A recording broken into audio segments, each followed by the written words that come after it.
Hi, all, and welcome to the Stewardship Network's monthly webcast. Great to be with you. A little weird for me. I've been doing these webcasts for over 15 years, every month on the second Wednesday. Um, and I'm usually interviewing and being with somebody, and today we're going to have a conversation with me. So, welcome. I want to orient you all to the virtual room in which you're sitting. On the left hand side, you will see an alphabetical listing of those who are joining. Welcome to many longtime regular webcast attendees, and welcome to those new to the Stewardship Network's monthly webcast. Great to have you with us. And then below that, you'll see the chat box. And I encourage you all to introduce yourself, as Larry has just done. Thank you for your work on the board of the River Raisin Institute in Monroe. Sarah, great to have you with us from Tecumseh Parks and Rec. Great. So I just encourage you all to introduce yourself and then make liberal use of the chat. You can chat with each other, ask any questions that you might have. We'll pepper those in. As I said, I'm Lisa Brush, and I'm the part of starting the Stewardship Network, and I'm here with Rob Luzynski, who's our network administrator, who will be our interviewer. For those of you who are not familiar with the Stewardship Network, we are a 501c3 nonprofit, and our mission is to protect, equip, and mobilize people and organizations to care for land and water in their communities. And we really are about increasing your capacity to do the work that we do. We are here to serve you and love any ideas that you have about things that can make your work better and more efficient and what we can do about that. We are a 501c3 nonprofit formed 15 years ago. We're a national and international award-winning organization that is for kind of revolutionizing the way that land and water is cared for in our communities. We are all about partnerships, and we have member communities in the Great Lakes, Michigan, Ohio, Indiana, Wisconsin, California.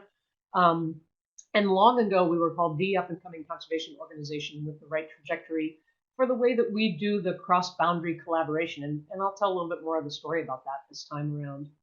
As I said, we are all about partnerships, and you all online are representing the broad array of partnerships, all volunteer NGOs to international and global NGOs, private funding sources, municipal, state, federal, tribal, governmental agencies and units, contractors and consultants, private property owners, students, volunteers, are all part of the Stewardship Network. As I said, we're really also about the collective impact. So that's one of the stories that we really like to tell is oftentimes in our own work, we can feel as if we're kind of alone in the world. But we really are making a tremendous collective impact. And so we really like to be able to share those stories about how together we really are making a tremendous impact. As I said, we have our member communities, which are geographically place-based collaboratives that work on the ground conservation action and learning and engagement. So again, as I said, just kind of elevating everybody's game in the world of caring for land and water and air in our communities. I want to thank you all online for those who have made financial contributions to the Stewardship Network. You enable us to do these free online monthly webcasts as we do each and every second Wednesday of the month during the Eastern Time Zone's noon hour. So if you're new to these, you could just put a recurring date in your calendar for the second Wednesday of the month for Eastern Time Zone's noon hour. And then also, right now, we have a very generous donor who is providing matching gifts for up to $250,000. So chip in $5, it becomes 10. Chip in 100, it becomes 200. So I encourage you all to make a gift to the Stewardship Network. And as I said, I'm Lisa Brush with the Stewardship Network, and I'm here today with Rob. And Rob also points out that we have our photo contest too. So last year we had over 600 photos submitted from every single continent on the planet, and encourage you all to submit your photos. Trisha, thanks. And Steve, yeah, right? It'd be great to see each other again. But for now, we will do this. And then Rob, I think this is what we're doing now, right? Turn on the cams. Yes, so I am in here now. Hello, everybody. Let me know if you can see me. As am I. Okay, great. I can see you. Okay, yeah, and I wanted to let Lisa do the intro slides for one last time, and she will have the liberty to do it again. But She's so good at it that I had to let her just do those intro slides once more. But as Lisa mentioned, I'm very honored and happy to be taking more of a leading role in facilitating these webcasts. Lisa has been doing it since I started at the Stewardship Network and long before, and it's something that I really enjoy doing. So we wanted to take this opportunity to kind of pass the torch in a way, and also to introduce people to Lisa and more about her backstory and the work that she does at TSN, and then also some exciting updates that we have with regards to TSN.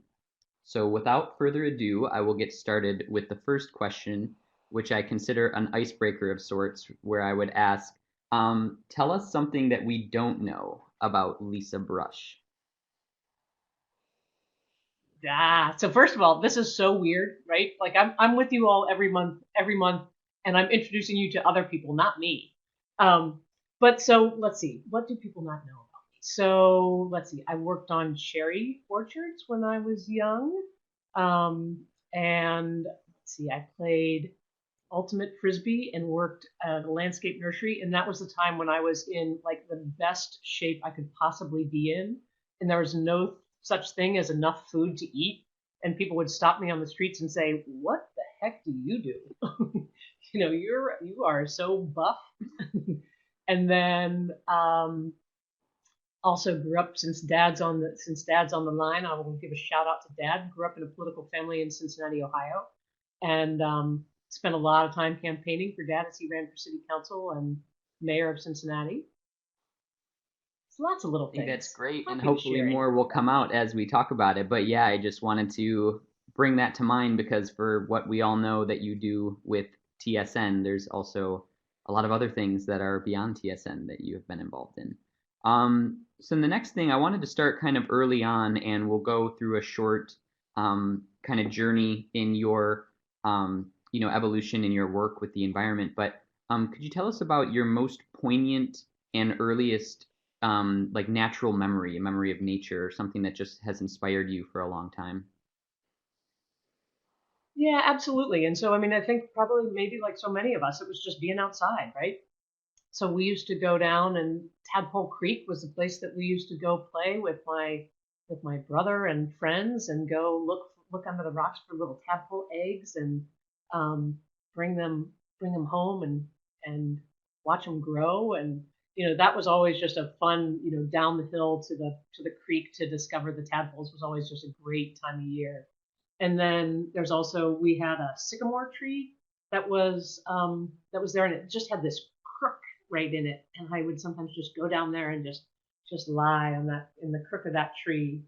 And um and certainly we went camping as kids and those kinds of things. So it was definitely, one of the things that when I was thinking about what I wanted to do in my life, one of the things that I really felt like is like some of my fondest memories were when I was outside, right? When I thought about all of the times that I had really great times in life, I was outside. I was like, why don't I be outside more? Why don't I do that for a living? Yeah, and that kind of leads into my next question, where wondering what you wanted to be when you grew up and what you would be if you didn't become a naturalist or working in this space. Yeah, it's an interesting question. So the story that I often tell is that when I graduated from college, and people would ask that question, what are you going to do? And I wished that I wanted to be a firefighter or a nurse. I would say, because then I would say to those people, those parents or those older people who would say, "What do you want to be?" And I'm like, "I want to be a firefighter," or "I want to be a nurse," and they would be like, "Oh, cool! I know what that is." But I wanted to do something that was a little bit more, I couldn't quite put my hands on it. And one of the super cool things about the time that I worked in the landscape nursery was I was outside all the time. We were digging holes, we were planting trees, moving dirt, and I had a lot of time to ponder, what I wanted to do and how I could put it together. And what I decided is that I wanted to work with people in a hands-on way to help connect them to their environment. And so then that way I could make sense of like kind of why I could see working in a prison garden project, or why I could see working in organizational development. And what I really felt like is that when we are connected to our environment, be that built and natural, I think we're much more grounded people. And I really think that that's what we need in the world is people who are grounded and connected with each other and with our environment. And then, Rob, the other thing that I'll say is I know that when I was a teenager and I thought about what I wanted to do, and if I thought about being in the environment, like what I knew at that point was maybe I could be a park ranger. Like I didn't understand the full breadth of things that you could do in terms of working with the environment.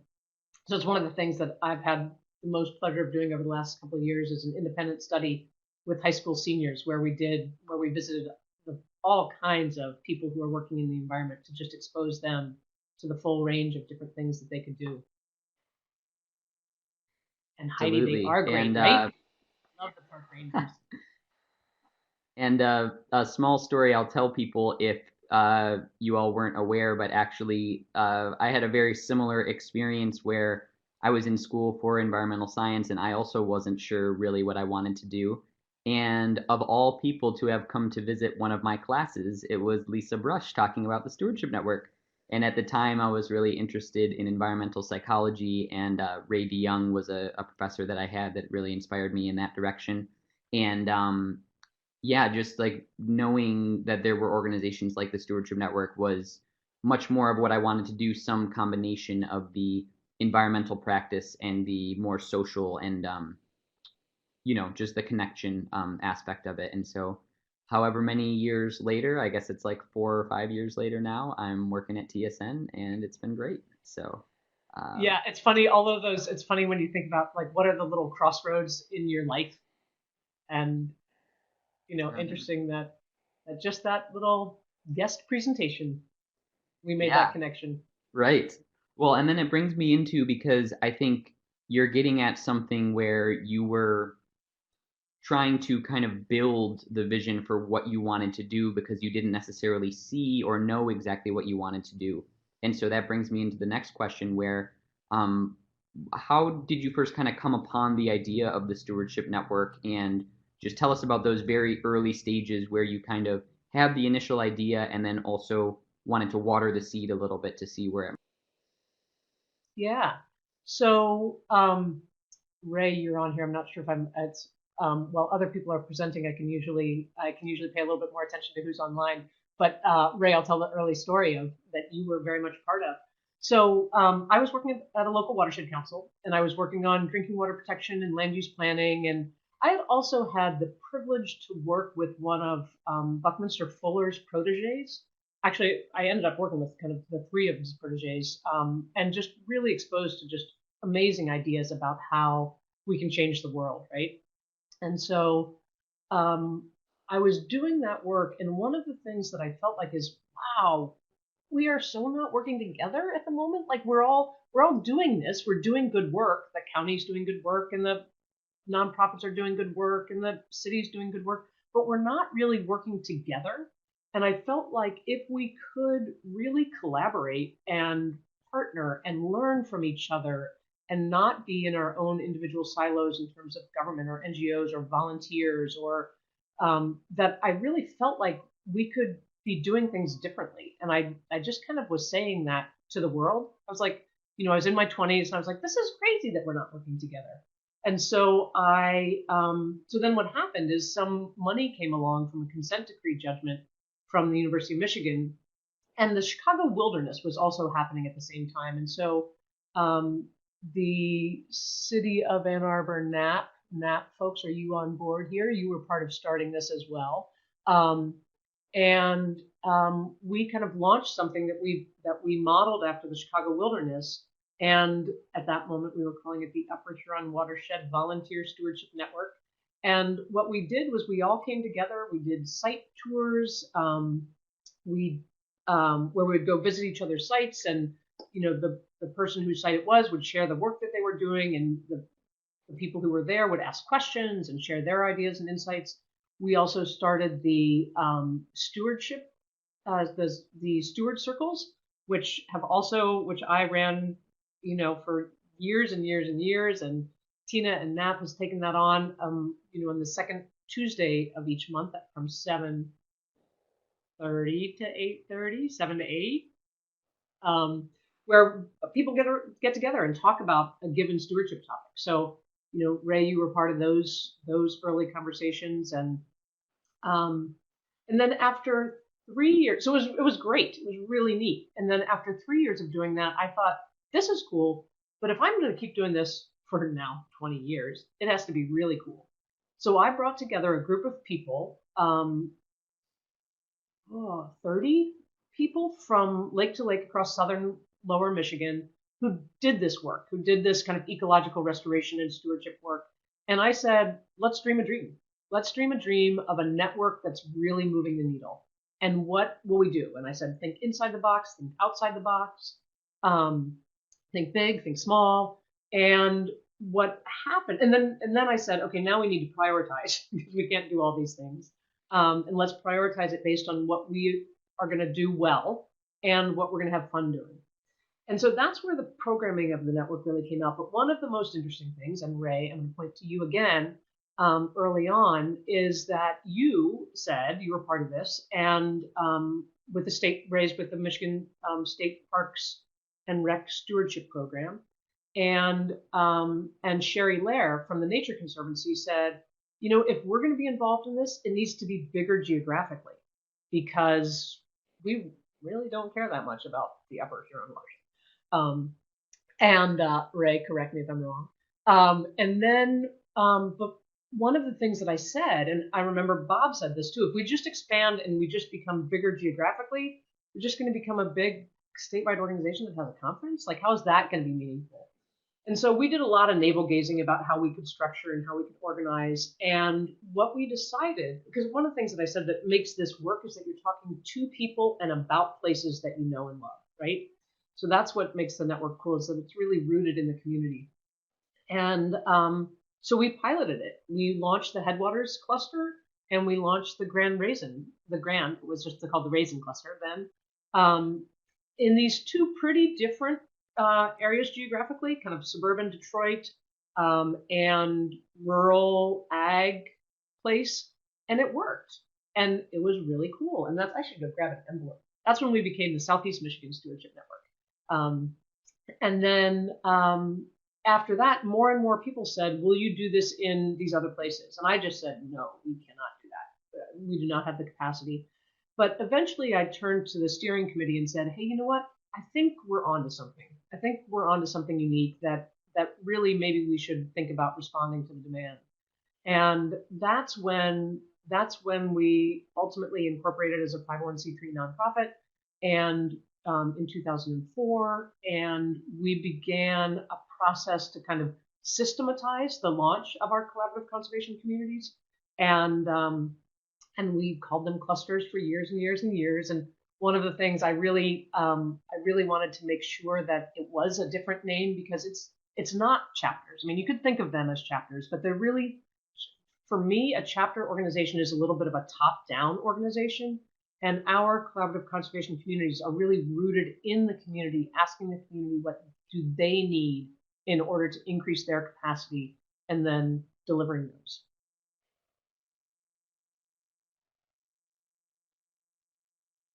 And then I will Thank you say, so much. It's really you ponder, Rob, for a sec, I will also say one of the cool things to me about the network is the learning that goes on cross community, right? So not only do you have the chance to just be rooted in your community and just pay attention to what's going on in your community, in your organization, but if you like, you can expand a little bit bigger and see more what's going on across your community. But then you can also start to learn what are other communities doing in other places of your state, of your country, and that's just one of the things that's so powerful to me about the work that we do.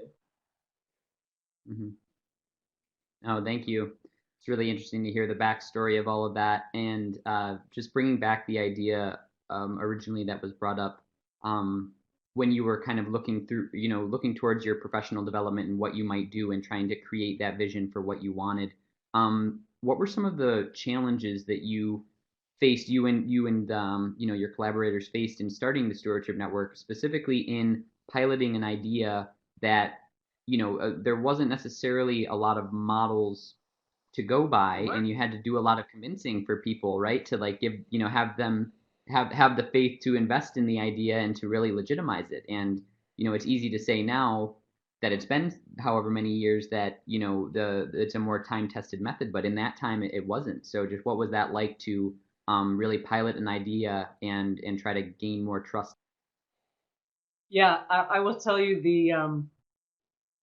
oh, there are so many crazy stories from those early days. But one of them is that we grew up in the recession, right? So we were a new organization, and one of the things that funders wanted to do was they really wanted to keep the established organizations afloat. So they were not interested in the new kid on the block. So funding, and then the other thing that I will say is naively, we had developed we had tested the concept, right? I knew this worked. Like we had people behind us who did it, but we didn't have a track record. And so really that was just huge. Everybody's like, who are you? Like, what have you done? You show me results. Show me what you've done. And and I really I was completely undaunted by that because I had already seen the power of what we do, and and then the other thing that I will say, and again, shout out Dad. I don't know if Mom's on watching with you, but shout out to the two of you because I was not afraid to fail, right? So I'm like, well, if this doesn't, I don't know, if it doesn't go, that's all right. We'll figure it out. Like let's try this. And so that was not I wasn't afraid of that. I do remember again, Ray, I'll tell a story about you. There was one day I was like, oh, golly, I hope that this grant comes in before the next board meeting so I don't have to say to the board that we have $1,000 in the bank. And Ray said, you are way braver than I am. And so there was just some of those times of I also, one of the things that I said at that point was, I know that you're going to ask me at some point about the things that I wish I did, and one of them is a little bit about funding. And so I think that again, I was naive in that way, and I used to say that we needed somebody at the network who cared about money. And one of the things that one day somebody said to me, once he actually got exposed to the network and really saw the power of it, and was just like, he said to me, "No, it's not that you don't care about money; it's that you did not let the lack of money get in the way of a good idea."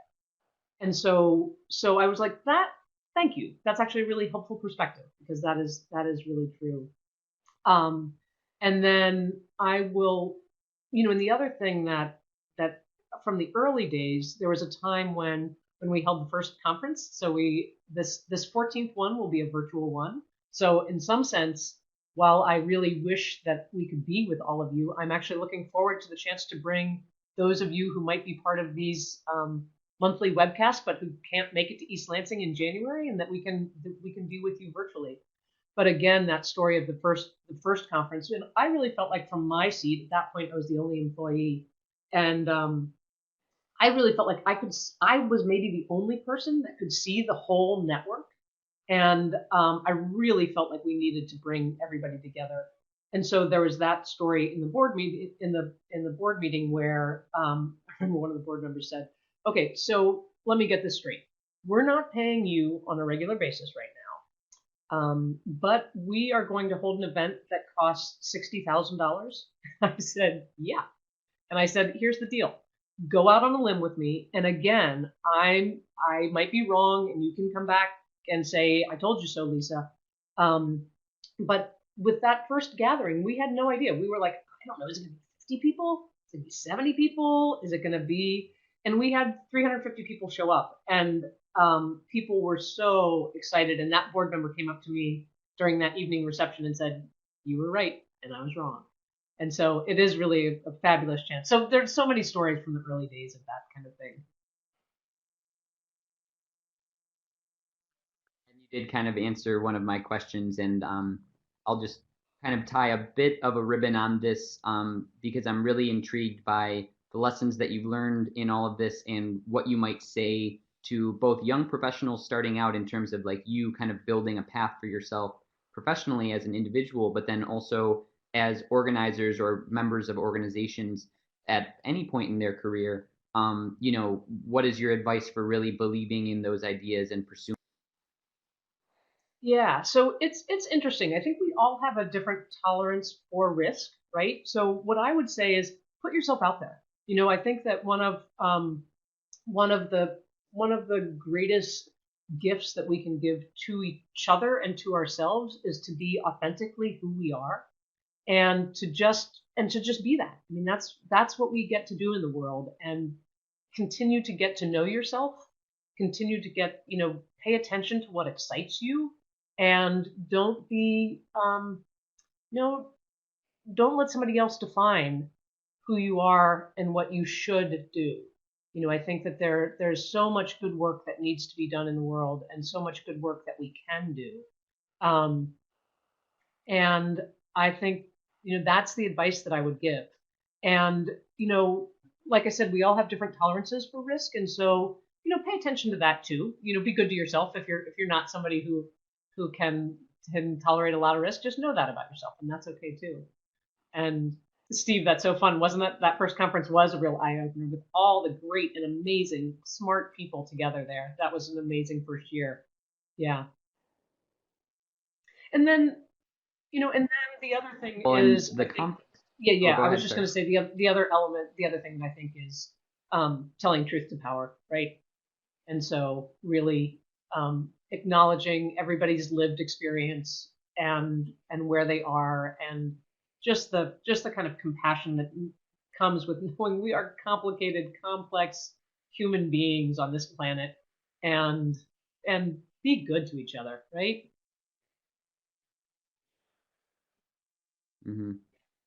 Yeah, no, I was just going to say that the conference, to me, I remember my first conference and how much of an eye opener that was for me, even, being however many years, I guess maybe 11 years or after the first one, but seeing the network manifest in person was really amazing because so much of the work that we do is, can be remote or it can be with specific individuals at certain times. And so really it made the network feel that much more tangible to me, I guess. And so I think the conference is a really great example of a way that we try to make everyone aware of what everyone else is doing and to maintain those connections in a really robust Yeah. way. There was So, a great quote when um, and then let, transition. let me tell you a fun story. When Yeah. Brooke was working with us years ago, and we shared an office with NAP, with the City of Ann Arbor's Natural Area Preservation, and it was all remote, right? I mean, that's how we use technology to overcome time and distance in terms of networking. So we have got our on the ground communities working, but then we use technology. And she was like, "Is this all smoke and mirrors? Is this all like what's up with this?" And and the way that we bring together the coordinators from the summit is also another neat chance. So each year we do a summit with our the coordinators of our member communities, and that's really a chance to focus on them for 2 days of retreat, and that's again a neat chance to share those stories of the local networks. And then Robbie here's something. Hmm. Yeah, well, so I'm looking at the chat, and I actually wanted to bring in some of these real quick as I'm transitioning from, past to present and then moving into future. But I'll just quickly say to Kurt that we're open to suggestions on subjects always. So if you want to email staff@stewardshipnetwork.org, and I will type that in the Yep. chat right now, And then Rob, as you're typing, I would be happy I'll to. say the future Yeah. next month we're going to be talking with the Santa Cruz Mountain Stewardship Network, and they have done some super cool fine scale mapping. And one of the things um, that Cal Fire said to that group after that is like, "Oh my God, this is so great! We're finally fighting fires with 21st century technology." So we are going to. That's November. December is the history of the Lake Erie Islands. So the Great Lakes. So Matt, shout out to you. You're on the line here. Matt Kreiser with the State of Michigan's Department of Energy, Great Lakes and Environment. works with the Great Lakes Islands Alliance, and there are 32,000 islands in the Great Lakes, and there are um, 15, 20 of them with year-round populations, and we have an alliance and network of Great Lakes Islands where they are sharing ideas and information across islands. So it's a fabulous, it's again, the power of the network. And we'll be talking about a history of the Great Lakes Islands. And then some of you may remember Alison Catalano who was doing her PhD on failure in conservation. And she's just finishing up her PhD, and she's going to present in January. And then other kinds of things that are coming up are LIDAR and mapping and aerial imagery, doing a woman who's written a book on climate anxiety. And so that's coming up too as well. And as Rob said, send us suggestions. It's always I mean, I love the chance to learn from you all who are online and others in the community about this. Mm-hmm. Yeah, thank you. And then the last question I want to address from the chat is, could you elaborate a little bit on the tribal connections with TSN and how that began and just what role that's played in the organization? Probably what started that was one of the first rounds of Great Lakes restoration initiative. And so we reached out to our community and said, who is interested in submitting a GLRI proposal? And one of the things that came out of that was a wild rice project. And so we started working on manoomin and wild rice and restoring wild rice beds and mapping wild rice beds and really promoting that. And so from that, from those efforts really started the tribal connection. And it's amazing, right? I mean, it's again, one of the things that we always want to ask is who's not at the table. And so, and making space for everybody to be there. Mm-hmm. Absolutely. So then, yeah, taking us to that transition point. So, orienting yourself really in this present moment of all the things that have happened in the past, as you've described, and then bringing it into the present and future. What are some words that you would use to describe where the network is at now, or even you personally, where you're at now?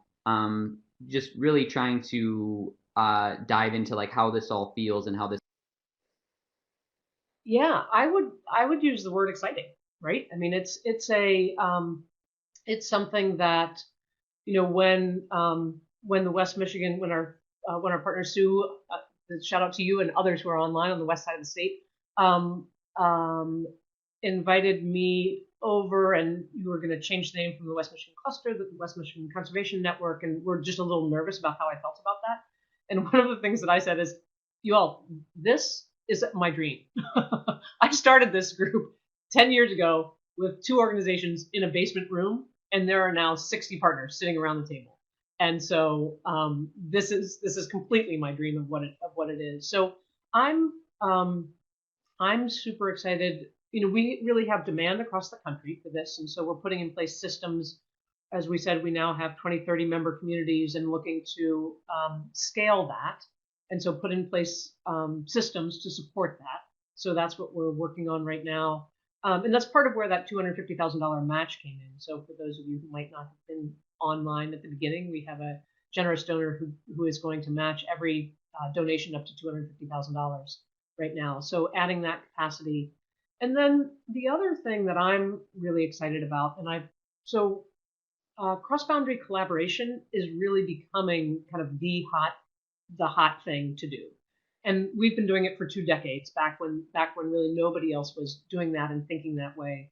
And so we are really being looked at as thought leaders and proof of concept for the way that this work can be done.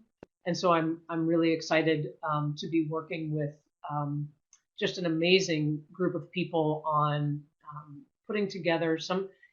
I think it's fair to call it a curriculum around what are the unique skills that are involved in cross-boundary collaboration.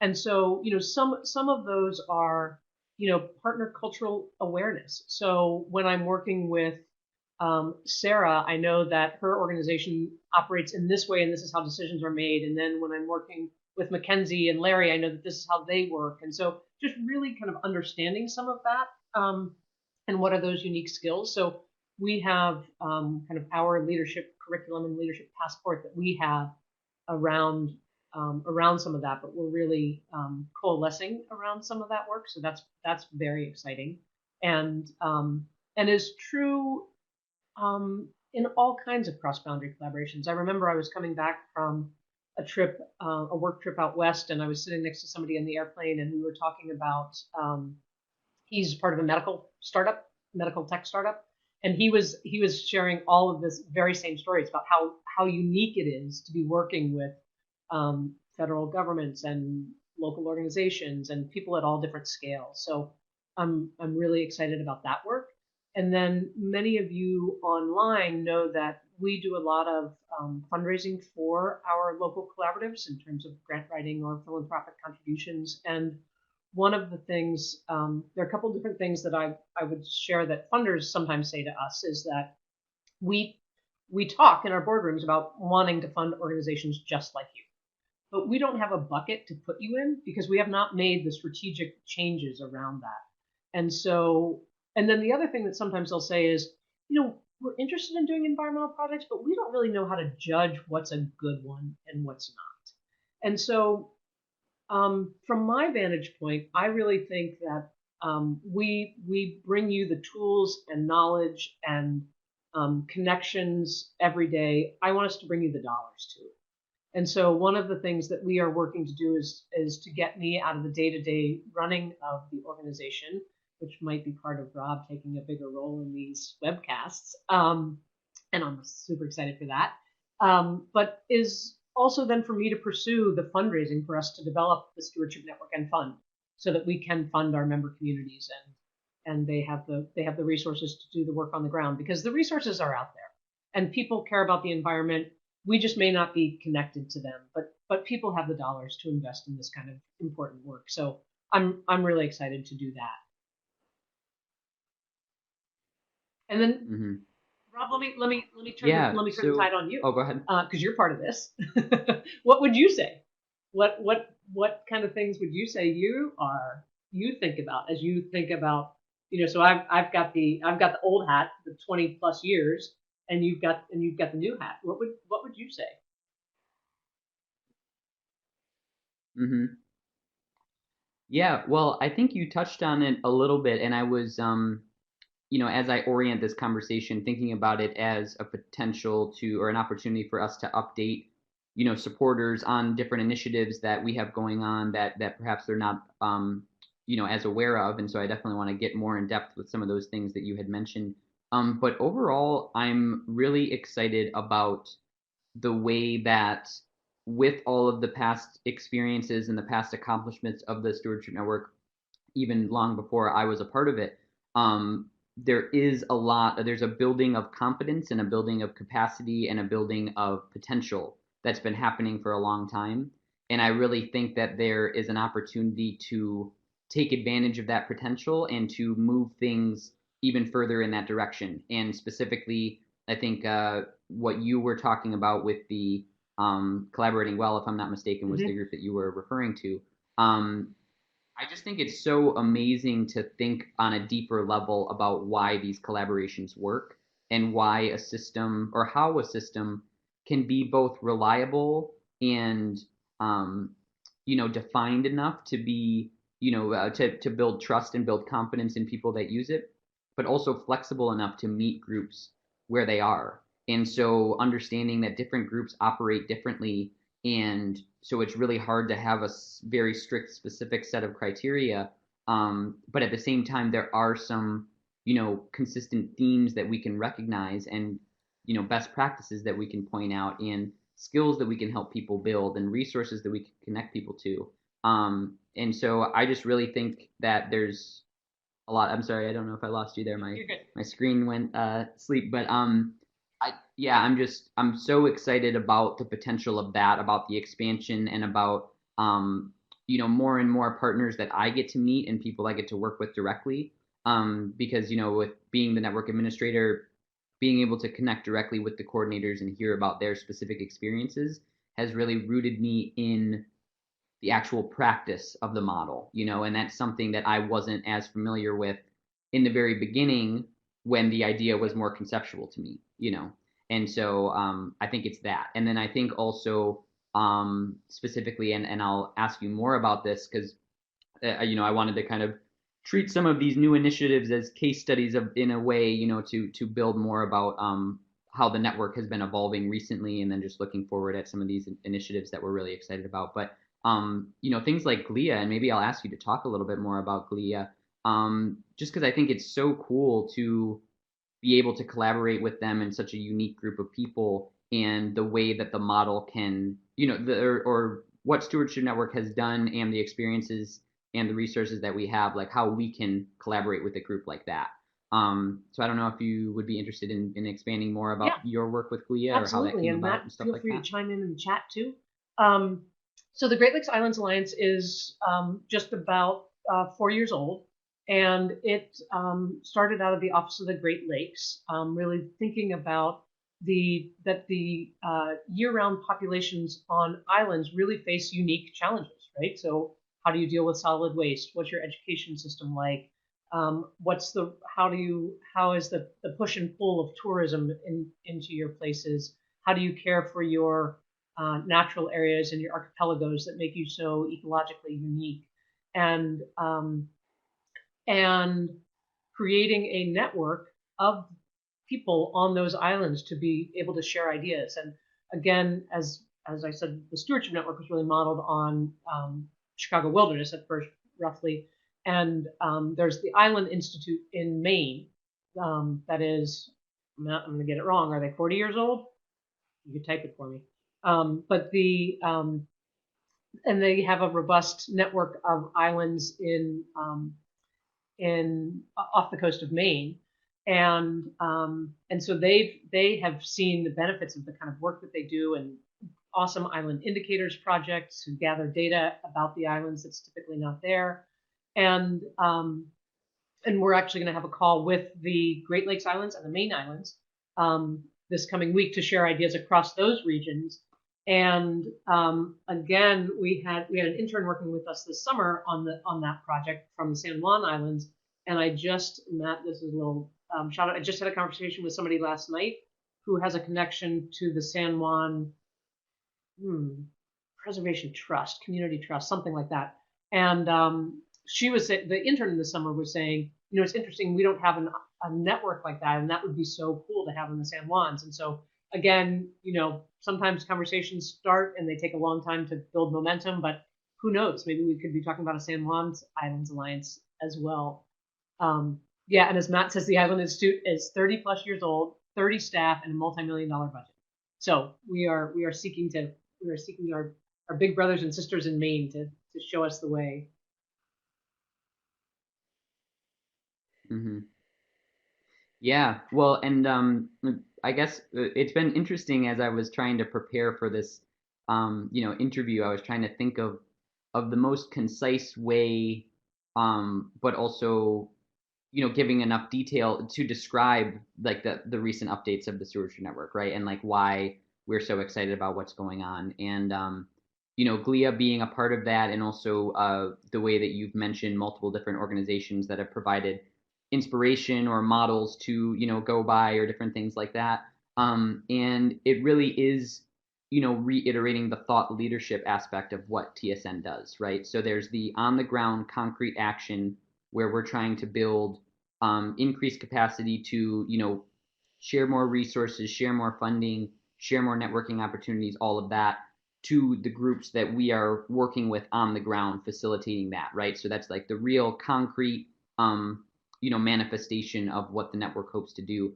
And then on I wouldn't say the other side, but an additional side to that is the thought leadership aspect, where you're trying to say, okay, this is really a model that we believe in and that can be applicable in many different types of situations. So then, you having the opportunity to collaborate with other people working in that space, and, I'll go back mentioning collaborating well again. Just really, it's kind of like it started in a somewhat abstract realm before things had fully been tested, and then they are tested, and now they are moving, and they're continuing to move and continue to build, and then just really making sure we're holding on to that aspect or that abstract, that aspirational, part of what's going on, and the innovative part of what's going on. And I don't know if you have any comments or any thoughts Yeah, on that absolutely. synopsis, and maybe but that's kind I'll of how I share see it. both Sue and Larry's comments. So as Sue says, networking and sharing of ideas is so important. There's part of it that's so simple, and then there's part of it that's just so transformatively powerful. It is so neat to be a part of those conversations. And then, as Larry said, as the Western Lake Erie group, they've got a budget of 0, right? But they do so much programming that's so impressive because of the volunteers. And so it's again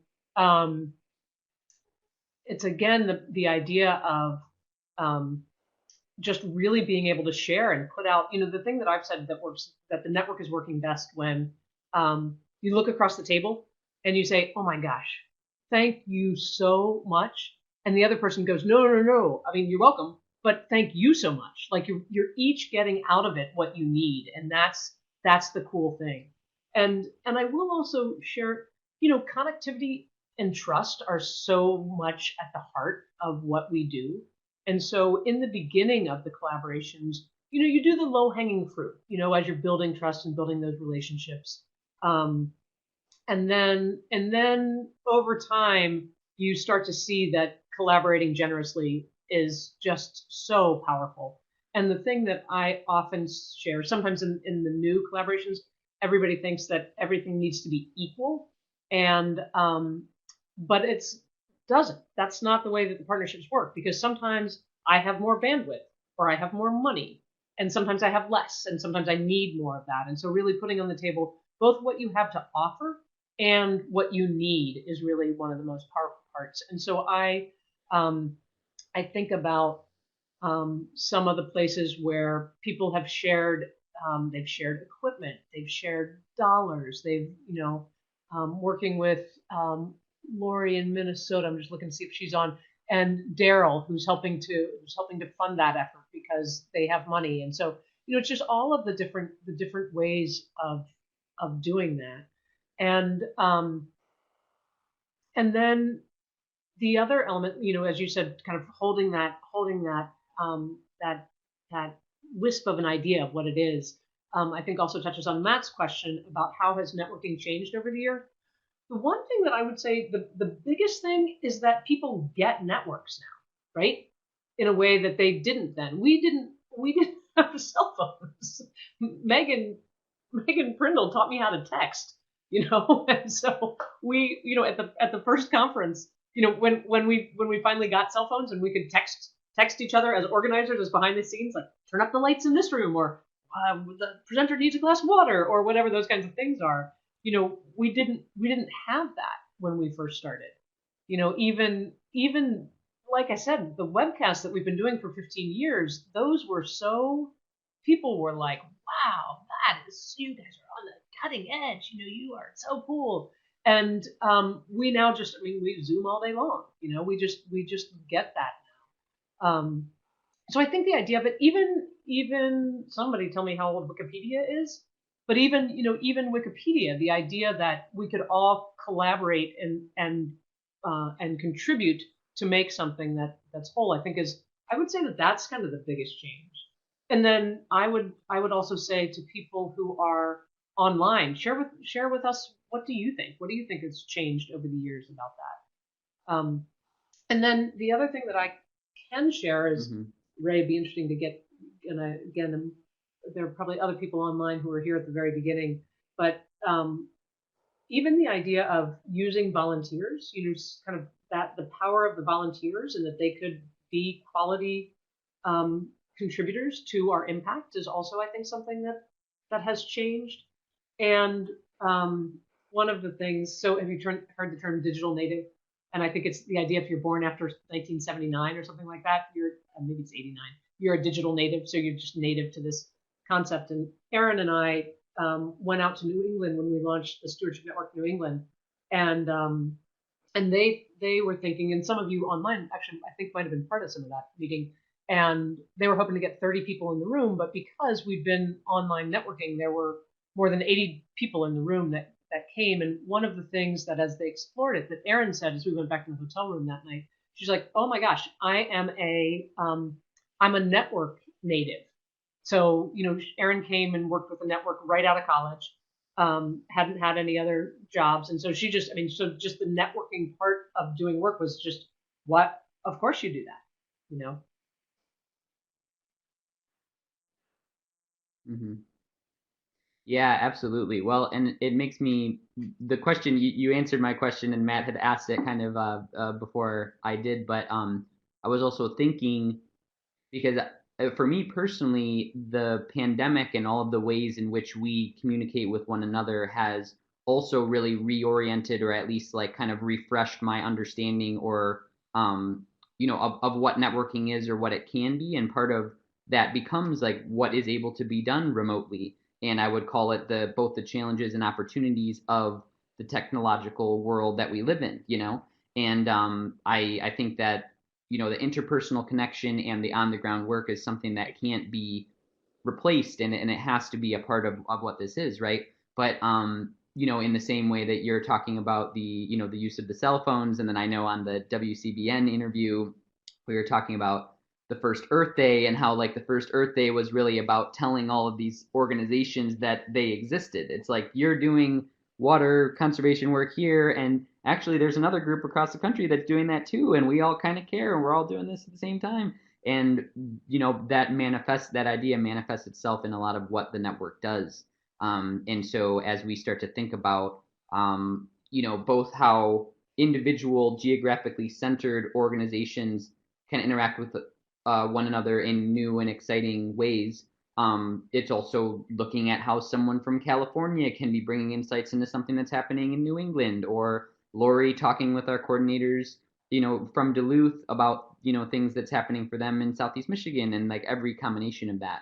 And so, yeah, I think just the cross pollination, and then to bring up another point that you said, the synergistic impact of things, the mutual benefit, to where everyone is contributing and everyone is benefiting, and then the sum of it's greater than the sum of its parts, and Yeah. so yeah, and I'm just kind of following the chat because as we get to these last couple minutes, I want to allow people to put their 2 cents in. So if anybody has questions they'd like to ask Lisa, or any topics that you'd like her to expand upon, Yeah. please And feel free to Rob, do that. it's one of the, there are the times when people are like, "Oh, synergy, it's such a, it's just such a used term." I'm like, I friggin' love the word synergy. God, it's like, it's the best thing because the individual contributions do add up more to the sum than the sum of the parts. And it's so powerful. Mm-hmm. Yeah. Mm-hmm. Yeah, Yeah. that's absolutely right.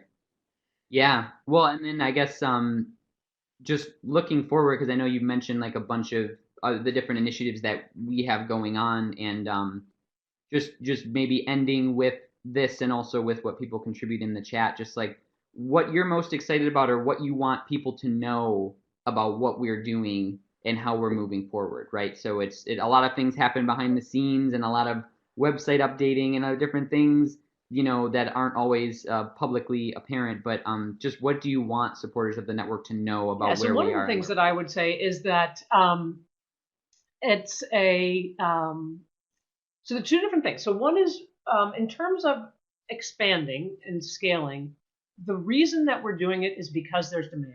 It's not just to grow, right? That is not the point. The point, we could stop and stay here. The other thing that I would want people to know, that I know that as some of the existing member communities are like, whoa, whoa, whoa, wait about what about us? Don't leave us behind. Like, are you going to continue to support us? So what we're doing is putting in place kind of a robust system to support existing and then launch new member communities. And like you said, Rob, the ability to share across the country is so cool. It's really it's neat. There are different ecosystems, there are different socioeconomic conditions, there are different all kinds of different factors at play, but we are all human beings caring for the planet that we live on.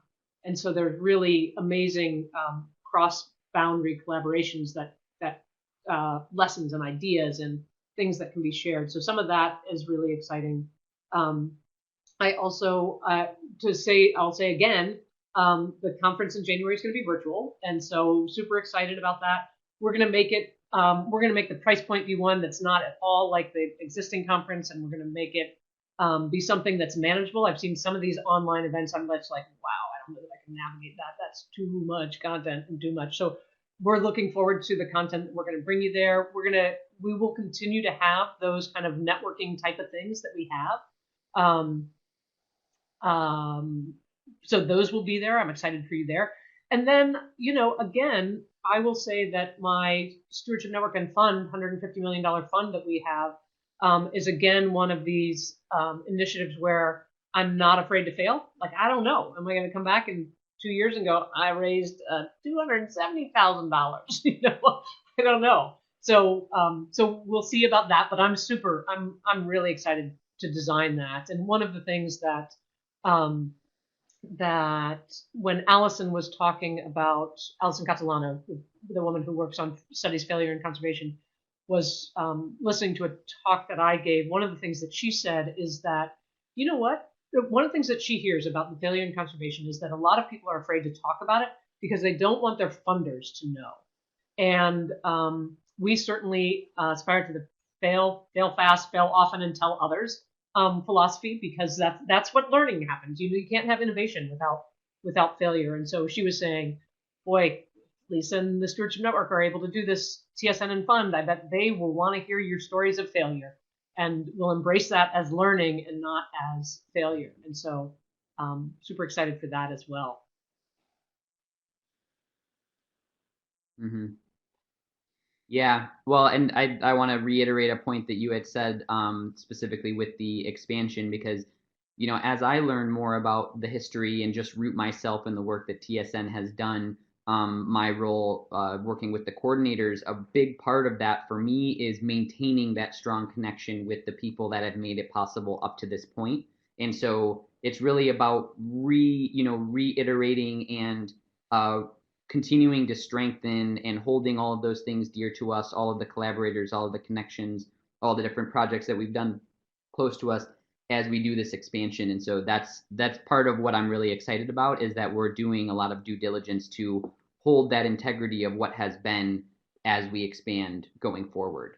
So I just want to kind of reiterate and appreciate that point. And I also love what we're seeing in the chat, and Matt's comment in particular with the synergy, and that could be from a Bill and Ted movie. I do, it's in talking about the Stewardship Network, it's sometimes hard to describe it concisely to people that don't know much about it. And then it's also, on the flip side, it's always so interesting to hear what parts of it mean so much to the supporters, and people can have vastly different answers about that. But yeah, I guess in wrapping up, wondering if there's any final thoughts you want to leave people with. One of the things that I'll say is just, again, it is a privilege to be here with you all every month on the second Wednesday during the Eastern Time Zone's noon hour. You can put it in your calendar as a recurring event, and see if you're interested in the topic and are able to join in. And I would just leave with the power of people to create change. I mean, we're in really weird, hard times in many ways right now, and so completely acknowledging that, and so again, not only be good to each other, but be good to yourself. This can be hard. I was saying, so I'm sitting here. This is in my bedroom, and yesterday. I was like, I'm almost just dizzy from all the pivots of all the different things that I'm working on right now, and but just know that the power of people to create positive change is just so amazing. And believe in it, do it, put yourself out there, bring your whole self, bring your whole messy self to the table and contribute, because we need you. And so maybe I would just leave it with that. Mm-hmm. And again, then Rob, do I need to now awesome. turn to my wrapping up the webcast? As I said, this was turning the table on this was very strange for me after having hosted well over 100 of these, probably several hundred of these. Mm-hmm. Mm-hmm. I feel the passing of the torch as I now transition to our final slides. And I will promise everyone that I will try to get as good at the final slides and the intro slides as Lisa has been. But really want to appreciate everybody for joining in and for participating in this discussion. A little bit different format than some of our other webcasts, but I really appreciated the opportunity to speak with Lisa, and I hope you all Yeah. appreciated listening to it. And then moving forward, and go ahead. You can take it Okay, away great. for And the I was final just going to say, slides. just a reminder that we have a generous donor who's matching up to donations up to $250,000. So any amount that you can contribute will be doubled. So appreciate your support. Great to be with you all, and we'll see you next month. Awesome. And that is next month, as Lisa had said, the Santa Cruz Mountain Stewardship Network Mapping Project on Wednesday, November 11th. And with that,